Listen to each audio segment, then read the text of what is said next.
We live in a world of extraordinary, unbearable, almost unimaginable suffering, alongside all the joy and beauty, of course, that exists in the world. But did you know that today, 29,000 children under the age of 5 will die from preventable causes? That 91 Americans will die today from opioid overdoses, adding to the 500,000 that have died since 2000. That 40 million of our fellow Americans over the age of 18 suffer from debilitating anxiety. You know, we're living actually in the most peaceful time in human history when it comes to physical violence. Fewer people are being killed by murderers, in wars, even by terrorists. There's less domestic violence, there's less bullying. All of that is wonderful, but the amount of psychic suffering is rising.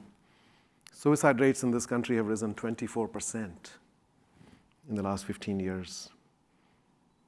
And a lot of this has to do with how we lead our lives and how we work. And that's what I want to explore with you today.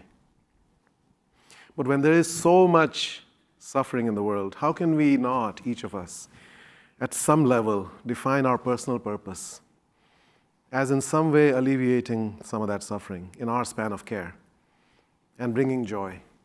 Elevating joy, alleviating suffering. And can we do that as individuals? Can we do that as organizations? It doesn't matter what you do. You have an impact where you can alleviate suffering and bring more joy. And that needs to be our meta purpose, I believe, consciously chosen. Because if we do not consciously choose to be part of the healing, we are probably inadvertently part of the hurting. You know, they say that you will see it when you believe it. If you don't recognize, it's like the wake that a boat leaves behind. If you don't turn around to look, you'll never see the impact that you're actually having, how much hurting may be happening as a result of your decisions as a manager, as a leader, even as a parent. So we have all this suffering in the world. Now, a lot of it is self-inflicted. A lot of suffering happens because we don't know how to think about life. We don't know how to manage and regulate our own emotions. And there are ways that we can actually address that. We can help people in our span of care address that as well. You know, I was at a conference a couple of years ago, and there was a Holocaust survivor there named Dr. Edith Eva Eger, survived Auschwitz. And she said a couple of things that I remember. She said, you know, the greatest Nazi is inside us. And this is a woman who experienced Auschwitz. Okay? So we torment ourselves, and we don't need to. And there are ways that we can learn how to think about that, but people need help. They can't get there on their own. The other thing she says is that we are victims of victims. The people who torment us were themselves tormented. And so if you look at all the suffering that's inflicted by us on each other, especially in the context of work, by managers, by bosses and supervisors, I don't know about you, but nobody really wants to be managed. Nobody likes to be bossed. Nobody likes to be supervised. And yet that's the lived experience for most people. And a lot of those are toxic relationships. So a lot of that suffering comes from work, right, related to sometimes those kinds of relationships. The fact is that almost all of this suffering is unnecessary. And it does not serve a higher purpose. You know, there's one thing Viktor Frankl talked about, find meaning in your suffering. You know, the mother who lost a child to a drunk driver went on to found Mothers Against Drunk Driving, saved who knows how many thousands of other children. She found meaning in her suffering. But there is no inherent honor in suffering that serves no higher purpose. And that's what I want to talk about today. There is extraordinary amount of suffering that actually is unnecessary, and it doesn't serve a higher purpose. And as human beings, how can we turn a blind eye to that suffering when we actually have in our hands the ability to do something about it? And we need healing all over. We need healing in every aspect, every sphere. We certainly need to heal ourselves, our families, our communities need healing. We need to heal our companies, and I'm going to focus a lot on that. And our countries. Many countries today are more divided than ever before. And we have something that we need to do about that as businesses. We need to heal our planet. We know about all of the things that are happening with the planet and all the species that are becoming extinct. We need to heal all the life that's on our planet. And we also need to heal the past before we can move on to healing the present and the future. You know, in South Africa, after the end of apartheid nearly 30 years ago, they went through a truth and reconciliation process that allowed them to move past the extraordinary suffering and violence that had existed there. If they hadn't done that, they would have had decades of revenge-fueled violence. I think in this country we need to learn that lesson. We have not healed our past in so many ways.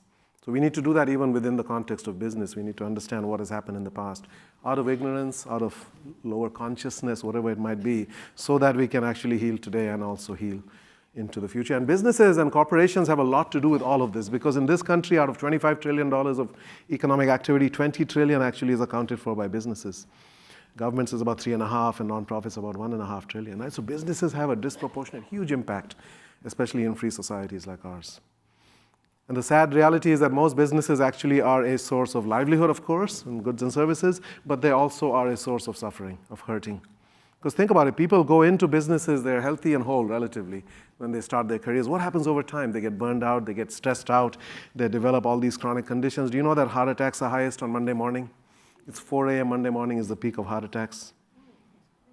Why do we say thank God it's Friday? Because work is, for many of us, it's a hellish ordeal to be survived. 88% of Americans work for a company they feel doesn't treat them as a human being. It just views them as an object, a function of what they do. And 87% of people worldwide are disengaged in their work. So this is the normal state of affairs at most companies. It doesn't have to be this way. And as a result of all of that, we have what I would call an epidemic of silent suffering, and it is largely silent. You know, people are stoic, and people are even heroic. You know, if I could put a thought bubble over everybody that I meet, you would find out what burdens people are struggling under, what extraordinary stress and distress people are coming to work with and then going home with as a result of that work. And a lot of this silent suffering, and unless we figure out how we can elicit this and listen to it, we will never know. You know, we live at a time of almost full employment. There's 96% employment in this country. Unemployment is just 4.1%. And yet the reality is that the majority of working people, people with full-time jobs, are actually living lives of quiet desperation. They're on the edge of disaster. They're one, small episode away from losing it all. A couple of sobering statistics. 50% of Americans, if they needed to come up with $2,000 within 30 days to deal with some kind of an emergency, their car, their heating system, something with the health of a family member, they would not be able to. Which means they would lose potentially everything because they can't come up with money. And most of those people cannot go to their employer and say, I need help. Right? They've tapped into their family, everybody else, but they can't come up with this. 50% of us in one of the richest countries the world has ever seen. How is this acceptable? Nearly 60% of American households are technically insolvent and adding to their debt load. They have a negative net worth. They haven't declared bankruptcy, but they are bankrupt, if you really look at their financials. 60% of American households. How is this okay? Well, I'll tell you where it came from. In the last 35 years, worker pay has increased 10% in 35 years. CEO pay has gone up 937%. That is unconscious capitalism. That is exploiting and using the system to benefit a few. That leads to revolutions. We have to change the way we practice business. It's not about using and exploiting people to achieve profits. It's about putting people at the center, human dignity as the highest value. The human cost of doing business has become unacceptably high. We are very sophisticated at doing cost accounting. We know every single cost, but we don't measure suffering. What are the sacrifices that we're having people make? And here's the greatest irony. Even our healing professions have become places of extraordinary suffering. Doctors, nurses, veterinarians, doctors have twice the suicide rate of most Americans. 15% of doctors actually are addicted to prescription drugs. Even places of healing have become places of suffering because of the way we work. So clearly the way that we work isn't working. We need to change that. We need to recognize the consequences of the way in which we've been operating. Now, the fact is that if you do it right, business actually can alleviate suffering and elevate joy. It does that. Conscious businesses, caring businesses actually take people who are broken, burned out, stressed out, almost in a post-traumatic stress situation, and over time they can become whole again. So this is not about healing businesses. This is not about starting a yoga or a massage business. Okay, this is saying any business at all, every single business can be a healing business. It's about business itself as a healing occupation, as a healing activity. So how is that even possible? How can we do that? How can business be a source and a force for healing? Well, the first thing we have to do is confront this. As James Baldwin said, not everything that is faced can be changed, but nothing can be changed until it is faced. And if we turn a blind eye to the suffering that is going on right under our noses in our corporations, in our organizations of any kind, we will never be able to address that. We have to look at it squarely. I'll give you an example. A company called Apple Tree Answers, which is a call center company, they discovered that they really have two different distinct categories of people in their company. They have the salaried professional class, very happy, highly engaged, low turnover, and then they have the people actually doing the work, 80% of the people in their company hourly paid, with 118% turnover, which means they last about 9 months.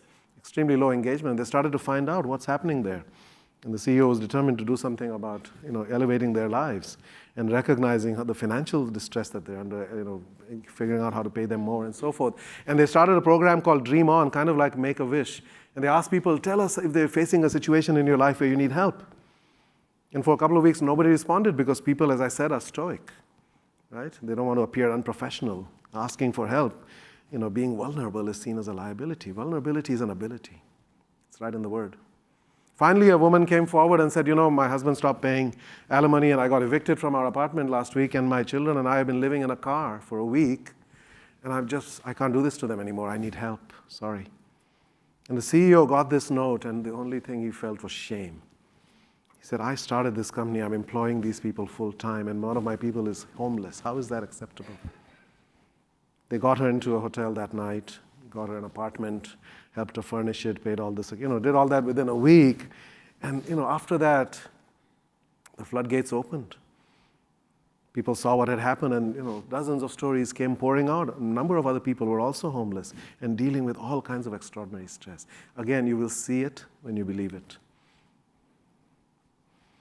There are industries where we have rules of how we operate. This is how we do things in consulting. This is how we do things in construction. This is how we do things in a restaurant. But it doesn't have to be done that way, because most of those are dehumanizing.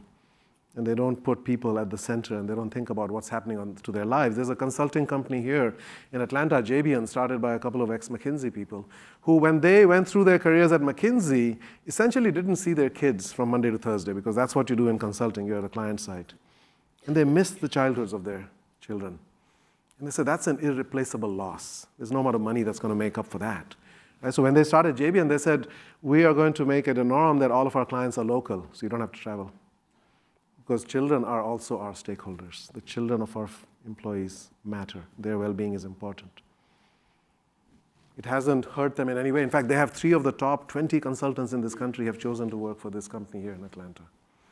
Because this matters, and nobody ever questions this. Nobody ever says, I'm a consultant, do I not have to? Yeah, that's what you do, but it doesn't have to be that way. We can challenge, and there are many stories like that we have, challenging the industry standards. We have a great deal of social sadness. If you look at in this country, what's the biggest source? One of them is our prison system. America incarcerates a larger percentage, by far, of its population than any other country in the world, including North Korea and China and any other, Cuba, etc. The fact is 70 million Americans have some kind of a criminal record. They have to check that box that says, have you ever been convicted? Same number of people that have a college degree have some kind of a criminal record. For many of those doors are closed. Doors to opportunities. They've served their time. It was a nonviolent offense, whatever it was, some trivial thing in many cases, and then they come out and they don't get the opportunity that they need. So Greyston Bakery, a company in Yonkers started by a rabbi, basically has open hiring. If you need a job, you put your name on the list, and they just go down the list. They hire the next person, no background checks, no interviews. They train them, give them a job. This is one of the people that worked there, Dion Drew. He said he had been in prison 3 times, most recently for 3 years. Every time he came out, he couldn't find a job, and eventually ended up going back to doing whatever got him in trouble in the first place. Finally, he found a job here, and he had tears when he was speaking at our conference. He said, he has a 3-year-old daughter now. He said, if it weren't for this company, I would either be dead or back in jail. So they say we don't hire people to bake brownies. We bake brownies to hire people. And this is what business can do. Business can create opportunity. And everything I'm talking about here, these are for-profit businesses. There are wonderful nonprofits out there that do these kinds of things, but business can do it too. We don't have to be just the source of suffering. We can actually be the cure for suffering. We can heal communities. There's wonderful stories coming out of Houston of all these companies that have stepped forward. So for example, H-E-B, which is a grocery chain, headquartered in San Antonio, but they are known for what they do in times of crisis. They actually have their own disaster relief operation that shows up before FEMA and before the Red Cross in communities. And they use helicopters to move drivers around, and they reopen all their stores within 3 days, ahead of anybody else, because they really are embedded and care about the people in those communities. Whether you have a healing organization or a hurting organization depends on the leader. You cannot have a conscious company without a conscious leader. You cannot have a healing organization without a leader who has love in their heart and cares for people. Because what's inside us gets manifested outside. The macrocosm is a reflection of the microcosm. We have to have leaders who actually care about people and purpose, and then reflect that in their organizations. And we have to hire people who are like that, as opposed to people who just deliver the numbers. Because all great leaders, as John Kenneth Galbraith said, have one characteristic in common: the willingness to confront unequivocally the major anxiety of people in their time. And leaders who don't do that add to the anxiety and the suffering. Leadership matters a great deal at every level, political and in business. So as the Dalai Lama said, our prime purpose in this life is to help others. If we cannot help them, don't hurt them. And unfortunately, that is what we're doing. And we're doing it out of ignorance, not out of spite. But we're doing it also because we put the wrong people in charge. We have too many managers, bosses, and supervisors, not enough leaders. We have leaders who only care about the numbers. That 20% of fast-rising executives in companies, according to some studies, have a personality profile that is similar to that of a sociopath. Because they will use people and climb over people, do anything to deliver the numbers. And the human consequences of that are never measured. In the general population, sociopathy is 1%. In prisons, it's about 20%. Prison, for extreme offenders, it's about 20%. That's what we find in the world of business. That is what we have created. What the hell are we doing in business? How can we accept this? How can we tolerate this? When we know there's a better way, and then when you operate in that other way, you actually succeed better. That's how research in conscious capitalism has shown. In the long term, you create far more financial wealth, but you don't do it at the expense of human well-being. In fact, you elevate human flourishing alongside creating financial wealth, emotional well-being, spiritual well-being, ecological well-being, positive impact on the culture.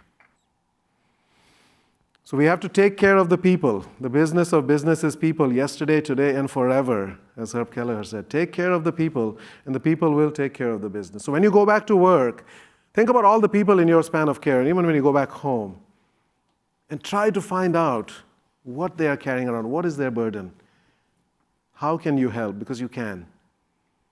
You will see it when you believe it. Let's bring suffering out of the closet so we can actually then do something about it. Thank you very much.